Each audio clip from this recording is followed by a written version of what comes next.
Warning: our YouTube channel and its videos may contain scenes, language, and content that may not be appropriate for all audiences. These videos include surveillance footage, undercover pursuit of suspects, actual police and rescue operations, and fearless confrontations. If you do not approve of the content, please do not watch our videos. If you wish to continue, we strongly advise that you proceed with caution. Viewers' discretion is advised.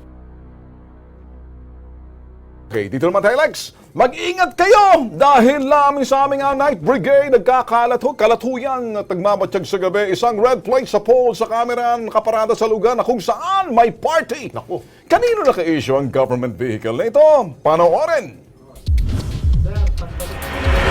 Kung humihilik na ang ibang otoridad na dapat ay nagbabantay, pwes sa kilos pronto, gwardyado kayo.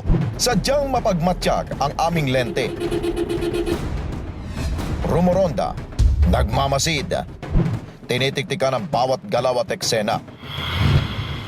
At 31 ng Enero ngayong taon, alas 11:30 ng gabi, sa kabaan ng Timog Avenue, buhay na buhay ang mga kainan at inuman. Matindi ang kasiyahan ng mga taong gustong magliwaliw. Pero sa isang sulok, naispata namin ang government vehicle na ito na tila out of place. Puting Toyota Vios na may plakang SKM 824. Nakaparada sa kabaan ng highway sa tapat ng isang comedy bar. Ano pong ginagawa nyo dyan, mga boss, gayong this oras ng gabi?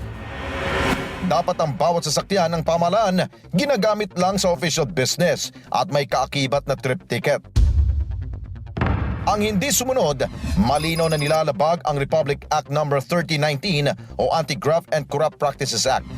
Ang RA 6713 o Code of Conduct and Ethical Standards for Public Officials and Employees, ang Revised Administrative Code of the Philippines, Commission on Audit o COA Circulars, Government Accounting and Auditing Manual. Sa pag-imbestiga ng kilos pronto, napagalaman namin ang sasakyang naispata ng aming Nightcrawler team naka-issue sa city government ng lungsod ng Quezon.